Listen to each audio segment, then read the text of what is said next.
ce cours est dédié, Bezrat Hashem, Leilou Nishmat, Rabbi Yaakov Ben Chana, Zichrono Livracha. Ce soir, c'est le jour de décès, le Yahrzeit. Ça fait 5 ans que Rabbi Yaakov Ben Chana Brahmi nous a quittés. Le père de l'une des élèves qui, je crois, depuis le jour où on a commencé les Zooms, elle n'a pas manqué une fois, même quand sa connexion était mauvaise, elle était là. Et c'est pas que les Zooms, c'est bien avant les Zooms. Tous les cours que je donne depuis des années et des années à Jérusalem, elle est toujours présente. Et son père, c'était un homme qui était très joyeux. C'était un homme qui aimait beaucoup chanter, être joyeux, qui avait beaucoup de gaieté, beaucoup d'optimisme, et qui attendait avec beaucoup d'impatience et de joie la venue du Mashiach. Je peux vous dire qu'elle aimerait bien, la Rivka, vous donner un gâteau. Ça peut être qu'un gâteau virtuel. Quand c'était en présentiel, elle nous amenait à chaque fois qu'elle avait un Yahrzeit, beaucoup de bonnes choses. Et Baruch Hashem, on a l'occasion ce soir de se retrouver ensemble pour réfléchir un petit peu à un sujet. C'est Rivka qui m'a recommandé de parler de ça. C'est la joie et la Géoula. La joie et la venue du Mashiach et la rédemption. Pourquoi la joie et la rédemption? On est dans le mois de Nissan. Nissan, c'est le mois de la Géoula. Ce soir, c'est le Yahrzeit d'un homme qui était toujours joyeux, qui était toujours en attente de la Géoula. Et l'un des chants qu'il aimait beaucoup, à ce qui paraît, c'était Nagila. Nagila, Alléluia, Nagila, Bazeman, Bazeman, Bazeman, Géoula. C'était très important pour lui d'attendre la Géoula. Si j'ai bien compris, il faisait aussi, avec d'autres airs, cette chanson. Mais c'est ce qu'il chantait à chaque fois. Alors, Bezrat Hashem, on va essayer de réfléchir un petit peu. Comment, grâce à la joie, on va pouvoir accéder à la venue du Mashiach? On va pouvoir accéder à la Géoula. Il y avait un très très grand Rav qui s'appelait le Tzemach Tzedek. Le Rav Menachem Mendel Schneerson, le troisième Admor de Chabad, qui est né en 1789.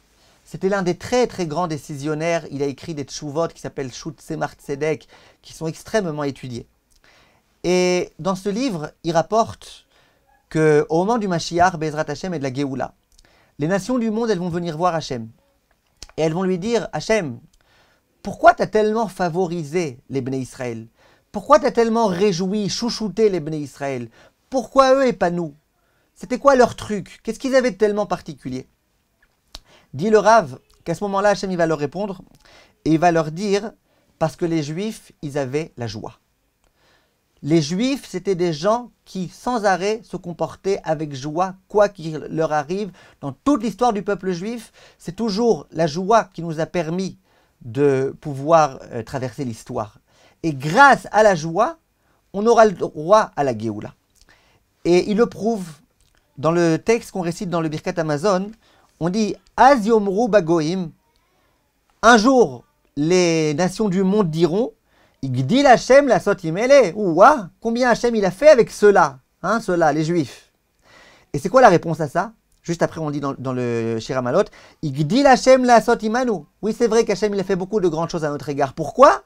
Parce que Aïnou Smechim. Parce que nous étions joyeux, nous étions heureux. Ça veut dire que la joie, c'est elle qui va nous justifier que Kadosh Baruch Hu, il nous chouchoute et qui nous donne quelque chose qui donnera à personne. Et d'ailleurs, il y a certains chachamim qui disent que Mashiach, c'est la gimatria de Hasimcha, la joie.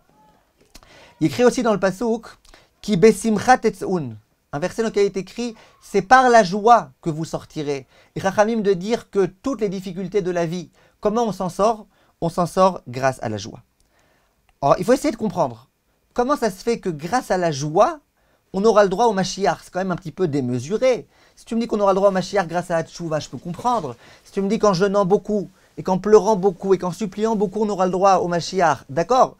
Mais comment? Parce que Monsieur Brahmi, Zichrono Livracha, il chantait Nagila, Hallelujah. Comment c'est ça qui approche la Géoula? Comment c'est grâce à ces chants-là qu'il chantait même quand il préparait à manger, etc. Comment c'est ça qui amène le Mashiach? On va essayer tout d'abord de réfléchir un tout petit peu à la façon dont on peut accéder à la joie. Chachamim disent que mitzvah, ça veut dire le commandement, l'accomplissement des mitzvot, ça vient du terme tzavta. Tzavta, ça veut dire être en compagnie. Et Chachamim insiste beaucoup sur le fait que grâce à l'accomplissement des mitzvot, nous sommes en compagnie d'Akadosh Baruch Hu. Ça veut dire que pour être proche d'Akadosh Baruch Hu, pour se rapprocher de lui, ainsi qu'il est écrit dans le verset où Bot Yidbakun, il faut se coller à Hachem. Comment on peut se coller à Hachem? On ne peut pas. Si on peut. On peut par le biais de l'accomplissement des mitzvot de la Torah. Donc quand on accomplit la Torah, on se rapproche d'Akadosh Baruch Hu. Et pour accéder à la joie, il faut être le plus proche possible d'Akadosh Baruch Hu. Dans le Tanya, il est écrit Kama gdola simchat ediot veshval anashim beitkarvuto lemeler basar vadam amitarsen vedarito imo babait. Il dit un homme normal. Imagine que le roi vienne habiter chez lui pendant quelques jours. Combien grande sera sa joie? Kalvachomer le enketz le kirvat vedirat meler macher mechim akadosh baruch hu. Combien a fortiori quand c'est pas qu'un roi, mais que c'est le roi des rois. Le roi des rois qui vient avec nous, qui vient parmi nous. Combien nous sommes censés être joyeux. Et j'aimerais vous dire que pour accéder à la joie, la seule façon d'y accéder à une vraie joie, à une joie qui n'est pas dépendante de facteurs extérieurs dont on sait très bien que ce n'est pas une véritable joie, la seule façon de pouvoir y accéder, c'est en se rapprochant à Akadosh Baruch Hu, en étant collé à l'infini qui est Akadosh Baruch Hu. Ça, au jour d'aujourd'hui, tous les coacheurs du monde le disent. À l'époque, les coacheurs, ils cherchaient tout type de solutions, etc., miraculeuses. Aujourd'hui, tous les coacheurs s'accordent à dire que pour pouvoir accéder au bonheur, pour pouvoir avoir la sérénité, il faut, ils appellent ça, eux, la spiritualité. Nous, on appelle ça Akadosh Baruch Hu. Eux, ils appellent ça, il faut avoir une force spirituelle. On ne peut pas être que matériel. Les gens qui sont que matériels, ils disent, bon, au contraire, je profite sans arrêt, les vacances, la belle voiture, la belle machin. Non, ces gens-là, ils cherchent le bonheur. Toute leur vie, ils passent leur temps à chercher le bonheur. Ils sont en quête de bonheur, mais ils ne le trouvent jamais. Le vrai bonheur, qui est-ce qui le trouve? C'est les gens qui méritent à la spiritualité. Comme vous le savez peut-être, on a commencé sur le site un très très grand projet. J'espère qu'il pourra aider beaucoup de gens. Il y a déjà des gens depuis le début du commencement du projet que j'ai le mérite d'aider. Et on aide les gens qui sont dans des addictions. Ça veut dire des gens qui ont des graves difficultés. Certains, ça peut être des alcooliques qui cherchent à fuir la réalité en buvant de l'alcool. D'autres, ça peut être des narcomanes qui se droguent pour pouvoir fuir les problèmes de la vie. D'autres qui peuvent avoir tout type d'autres problèmes. Ces gens-là, pendant des années, des dizaines d'années, des centaines d'années, n'avaient pas de solution. Parce qu'ils peuvent essayer tout, ça ne marche pas. Il y a une technique qui existe et qu'on est en train d'enseigner sur le site. Et c'est une technique au passage que je conseille à tout le monde. Pas que aux gens qui ont des graves addictions. Aujourd'hui, d'abord, beaucoup de gens ont des addictions. Si ce n'est pas des addictions à ce genre de choses, c'est des addictions à vérifier toutes les 2 minutes leur mail, ou à vérifier toutes les 2 minutes qui est-ce qui leur a téléphoné, ou être obligé de regarder, même en pleine fila, c'est qui lui a envoyé un WhatsApp. Donc il y a beaucoup de gens, mais même les gens qui n'ont pas d'addiction. C'est les 12 étapes, on appelle ça. Ça permet aux gens de vivre une vie bien meilleure, bien plus spirituelle et bien plus sereine. Et ça se repose, c'est une technique spirituelle. Il y a même des goïms qui le font. En France, ailleurs, aux États-Unis, partout. Il y a des goïms qui font ça. Alors eux, ils l'appellent Dieu. Ce n'est pas forcément la même conception que nous, on a de Dieu, mais c'est Dieu. Donc au jour d'aujourd'hui, tout le monde est d'accord que pour accéder à la joie, on a besoin d'être relié à Akadosh Baruch Hu. En dehors de ça, tant que l'homme il est concentré sur lui-même, il ne peut pas être joyeux. Parce que, écoute, voilà, je vieillis, j'ai pas d'enfants, j'ai des problèmes de parnassa, j'ai des machins. Tant que l'homme il est concentré sur lui-même, il risque d'avoir beaucoup de mal à être joyeux. Quand il accepte d'être déconnecté de lui-même pour être connecté à Hachem, qu'est-ce qu'Hachem attend de moi? Comment je peux réjouir Hachem? Qu'est-ce que je dois à Hachem? Ben là, l'homme, il peut devenir joyeux. Donc, la première façon d'arriver à une véritable joie, une joie qui ne dépend pas de ma situation matérielle, c'est d'être connecté à Kadosh Baruch Hu. Ça passe par la Torah. Il est écrit dans Chazal que la Torah, elle est Mesamachat, Pikoudé Hashem Yesharim Mesamchelev. L'étude de la Torah, l'accomplissement des mitzvot, c'est ça qui réjouit beaucoup. Maintenant, quand on réfléchit un petit peu à ce que la joie, elle apporte à l'être humain, aux juifs en l'occurrence, ou qu'est-ce que, à contrario, la tristesse, elle peut causer comme grave dommage. On remarque que quand un homme est joyeux, prenez un homme, prenez-vous vous-même. Le jour où vous êtes très joyeux, vous êtes bien dans votre peau, etc. Quelqu'un vient vous demander un service. Vous allez accepter ou pas? beaucoup plus facilement que si vous êtes Amma. Si quelqu'un vient ce jour-là, un pauvre, et qui vous demande la tzedaka, avouez que vous ouvrirez beaucoup plus votre main que le jour où vous êtes comme ça, tout tristouné, tout ceci et tout cela. Quelqu'un qui est joyeux et qui a besoin de rendre service à l'autre, il aura beaucoup plus de force physique pour pouvoir aider l'autre que s'il est triste. En d'autres termes, Chachamim disent que quand on est joyeux, notre véritable intériorité, elle se dévoile. Un peu comme quand quelqu'un boit du vin. Quand quelqu'un est joyeux, eh ben, ses bons traits de caractère, ils se dévoilent. Et quand on est triste, c'est tout l'inverse. Il y avait un grand rav qui disait qu'on ne peut peut-être pas dire que la tristesse est une avéra en soi. D'être triste, que c'est genre un interdit. Mais il disait que la tristesse, elle peut mener à des niveaux très très bas, tels qu'aucune autre avéra ne peut mener. Ça, c'est pas une avéra, la tristesse. Mais l'état auquel tu arrives quand tu es triste, c'est un état terrible, terrible, terrible, auquel tu ne serais pas arrivé si tu n'avais pas fait cette chose-là, même si tu avais commis d'autres avérotes. Donc ça, c'est quelque chose qu'il faut comprendre. Aujourd'hui, on ne fait pas un long cours, hein, on fait un petit tour d'horizon sur le sujet de la joie. Donc, premièrement, la joie, on l'acquiert en étant proche d'Akadosh Baruch Hu, et ça, c'est une vraie joie. Deuxièmement, la joie, on comprend qu'elle peut nous élever à des niveaux extraordinaires, à des niveaux insoupçonnés. Et la tristesse, elle peut au contraire nous rabaisser. On a une question qui se pose. Comment faire pour être joyeux alors qu'on a des difficultés et des souffrances? Alors, le cours Zoom de la semaine dernière, il est censé répondre à une partie de cette question. Quand on comprend le but des épreuves, et quand on sait que les épreuves, elles ont un but très précis, et qu'elles sont là pour nous rapprocher de Hachem, etc., tout le cours de la semaine dernière, eh ben, on peut aborder les aspects difficiles de notre vie. Ce qui est plus compliqué, c'est dans la spiritualité. Parce qu'il y a des grands chachamim qui disent, il ne faut pas être triste, même quand c'est de la Torah. Même quand c'est pour de la Torah que tu es triste, sois pas triste. Quelqu'un, il est tué toute la journée, il a tout oublié. Il est triste. Et il pense que c'est une tristesse qui est méritée. Beaucoup de chachamim disent, même dans la Torah, sois pas triste. Alors pourtant, comment je fais? Ça fait 15 ans que j'essaye de travailler sur quelque chose, je tombe et je retombe. Comment tu veux que je sois joyeux? Comment tu veux que je sois pas triste? Je suis en train de demander pardon à Hachem. Je regrette mes fautes. Comment tu veux que je sois pas triste? Et pourtant, il y a des chachamim qui disent, faut pas être triste. Le Rav Wolbe, il disait que quelquefois, le Yetzer Hara, il fait fauter quelqu'un, pas pour la faute elle-même. À la rigueur, la faute elle-même, ça n'intéressait pas le Yetzer Hara. Il fait fauter l'homme parce qu'il sait que l'homme, après avoir fauté, il va rentrer dans une dépression terrible. Et c'est ça que le Yetzer Hara, il voulait. Que le juif soit en dépression, déconnecté d'Hachem, en dépression. Ce que Chachamim viennent nous enseigner, c'est que la tristesse est quelque chose de mauvais, même dans les mitzvot. Alors, il faut se poser la question, alors, comment tu veux que je m'introspecte? Et là, il y a un point qui, à mon avis, semble très important et très fin. Et j'espère que j'aurai le mérite de faire passer cette idée-là. Il y a une différence entre Lev Nishbar, cette dimension extraordinaire d'humilité. La personne, elle sent qu'elle aimerait tellement s'approcher, elle n'arrive pas. Et elle vient avec humilité, elle dit « Hachem, Hachem, aide-moi, j'aimerais être plus proche de toi ». Ça, c'est une dimension. Et il y a la tristesse. Les deux dimensions, elles sont différentes. Ça veut dire que quand je vois que je me suis mal comporté aujourd'hui, et que je me suis comporté avec beaucoup de défauts, et que j'ai blessé des gens, etc., et que je viens m'introspecter, et que je me dis « Waouh, et moi j'ai fait ça, oh là là ». Et qu'à ce moment-là, je me dise « Bon, mais si j'ai fait ça, je peux quand même m'améliorer. Je peux quand même devenir meilleur. Je peux faire teshuva.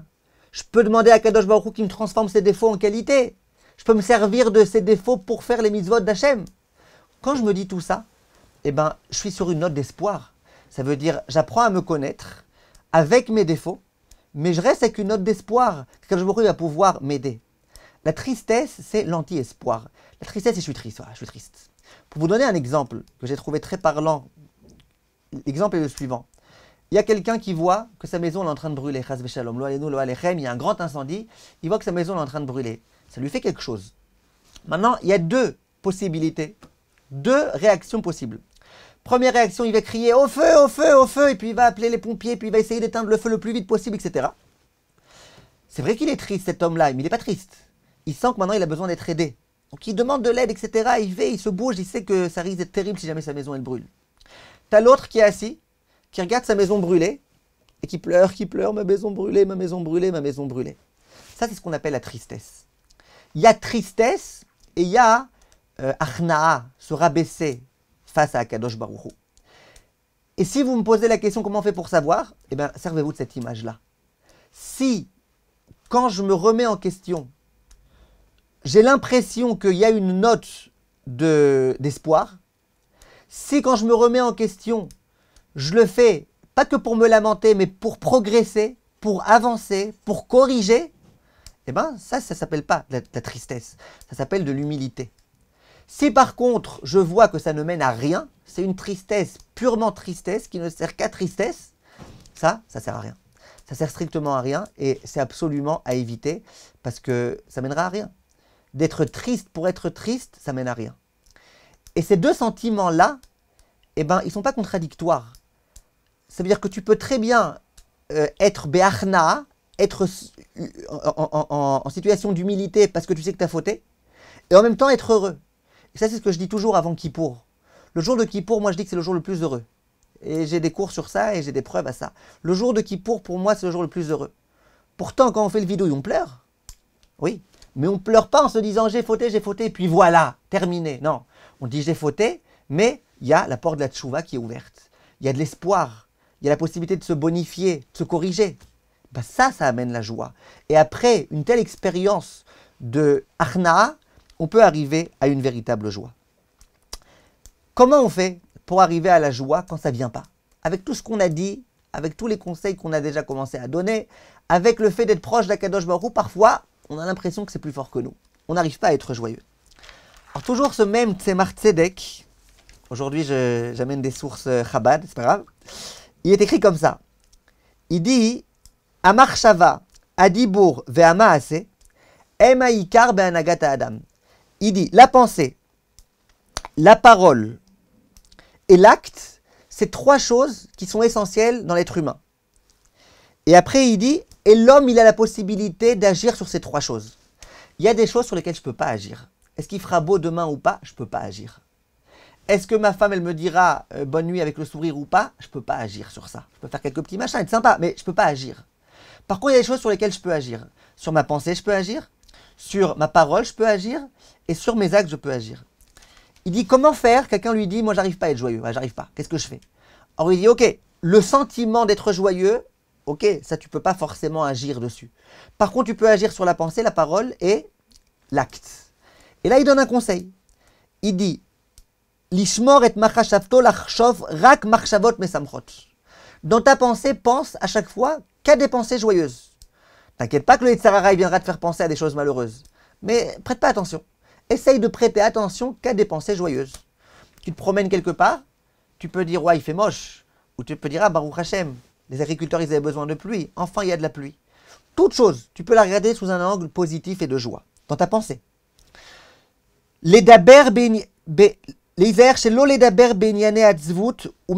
Par la parole, ne parle pas de sans arrêt Amma et oh c'est dommage et quel dommage et oh là là et si jamais et si truc. Parle pas comme ça. Parle de choses positives. Donc pense à du positif, parle de choses positives et Amaase dans l'acte. Écoutez les termes qu'il dit. Leitnaeg keilu male simcha belibo. Se comporter dans ma gestuelle, dans mon physique, comme si j'étais très joyeux dans mon cœur. Leharot tnuat smachot. Montrer des gestuels de joie. Afalpi sheno margish sofo liotken. Il dit, et même si maintenant on ne ressent pas, on ressentira après. Au passage, lui il l'a écrit en l'année 1800 quelque chose. Aujourd'hui les coachers ils se réveillent. Ils disent, vous savez, faites des grands sourires comme ça. Apprenez à faire des sourires. En faisant des sourires zygomatiques, je sais pas quoi, ça déclenche la joie. Je vous assure, il y a des coachers aujourd'hui, ils disent tous les matins, dès que tu te sens pas bien, fais des grands sourires comme ça. Ils font il y en a qui disent aussi éclate-toi de rire, trucs comme ça. Ils donnent des conseils. Ben lui, le Rav, en 1800 et quelques, il donnait déjà ce conseil. Fais des gestes extérieurs qui montrent la joie. Fais des sourires, rigole. Il dit, et tu verras que ça arrivera. Rav Nachman de Breslev aussi disait souvent ça. Fais-toi des grimaces parfois, des machins qui font rire. Pourtant, c'est rien. Dans mon cœur, je me sens pas bien. Mais ça va venir, ça va arriver. Donc ça, c'était quelques conseils. Maintenant, on en revient à notre question. Comment la joie, c'est elle qui va amener la venue du Mashiach? Alors ok, Mashiach, Hasimcha, très joli, des très belles guimatriotes, mais essayons d'être un tout petit peu plus profond. Le Tzemar Tzedek, à nouveau, il dit au nom du Admour Azaken les mots suivants.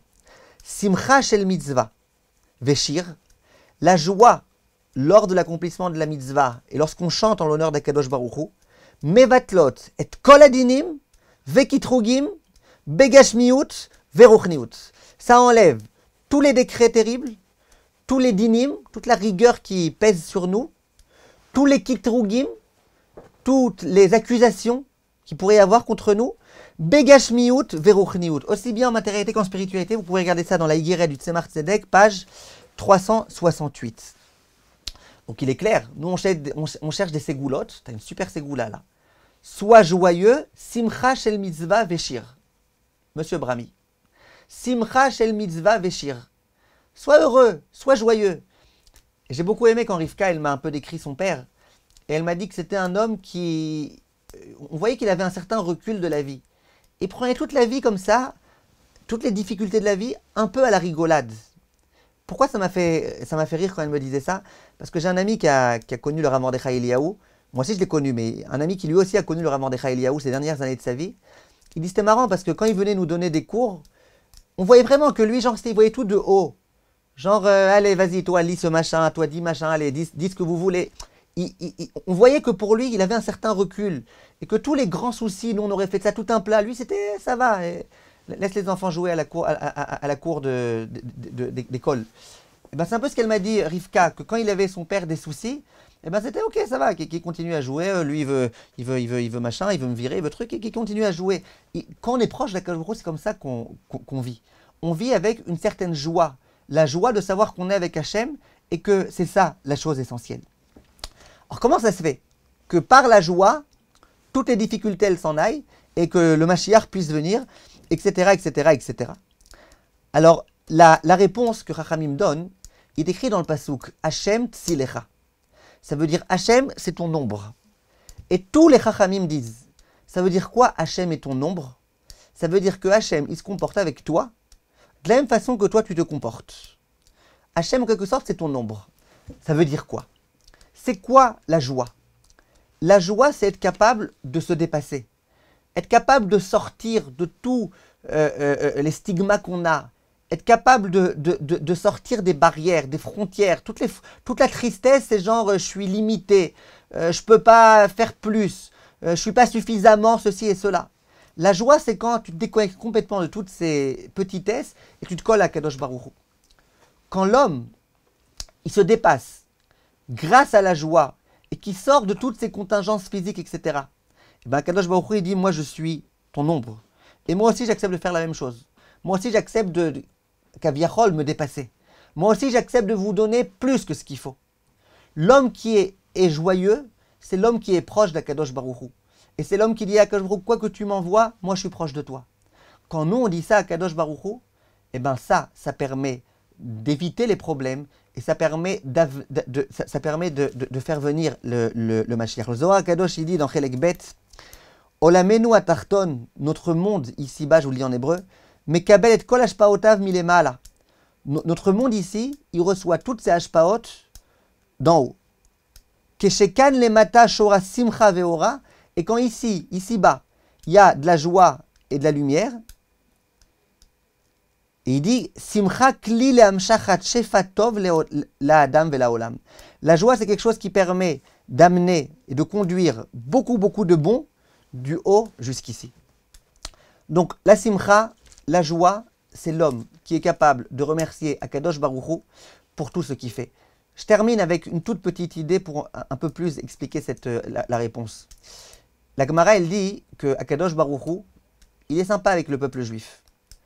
Alors un jour, on demande à Akadosh Baruch Hu, la Gemara dans Brachot Kafalev, je crois, on demande à Akadosh Baruch Hu, mais dis-moi, pourquoi tu fais du favoritisme à l'égard du peuple juif et pas avec les autres? Alors Hachem dit, qu'est-ce que tu veux que je fasse? Moi, je leur ai dit de faire le Birkat Hamazon quand ils mangent, quand ils sont rassasiés, et eux-mêmes, quand ils mangent un kazaït, ils font le Birkat Hamazon. Donc tu vois, eux, ils sont larges avec moi, eux, ils sont généreux avec moi. Et moi, tu veux que je ne sois pas généreux avec eux? Viennent les Chachamim et ils disent, tu veux dire que les Ben Israël ils font les Khumrod, ça va, il y a plein d'exemples de Khumrod. Pourquoi tu as pris d'Afka cet exemple? Viens, je crois, le Ben Israël. Et il dit, quand tu as mangé un kazaït, que de pain, eh ben, tu n'es pas content.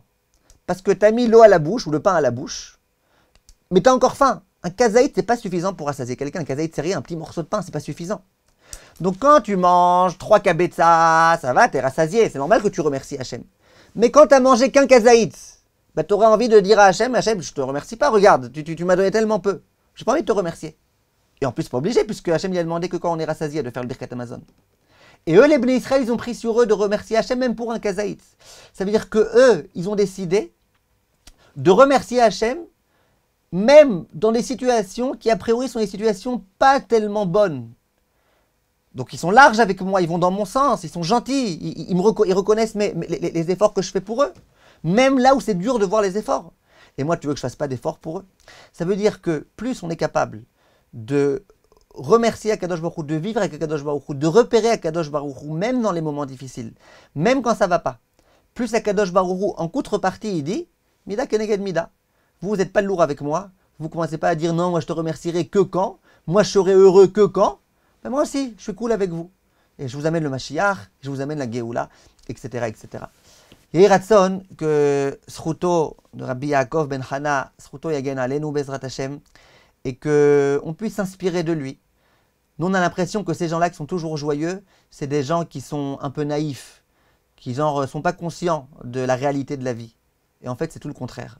Plus les gens sont au courant, conscients de la réalité de la vie, je ne sais pas si vous avez déjà vu le Rav Kadouri, si vous avez déjà vu le Rav Steinman, on ne peut pas dire que c'est des gens qui n'étaient pas conscients de la réalité de la vie. Ils étaient toujours joyeux, toujours joyeux. Les gens qui sont conscients de la grandeur, qui est la grandeur du peuple juif, qui est proche d'Akadosh Baruch Hu, chaque acte d'Akadosh Baruch Hu, il le regarde, il l'apprécie. Hachem, il nous aime et il nous adore. Celui qui est conscient de ça, il n'a aucune raison de s'attrister, il sait que tout est pour le bien dans tous les domaines de la vie. Et ça, en soi, ça lui permet de se réjouir, puisqu'il sait qu'il se rapproche d'Akadosh Baruch Hu. Yehi Ratson qu'on ait le mérite, et chez Sruto Egen Alenu Bezrat Hashem, V'chen Yehi Ratson Venomar, Amen.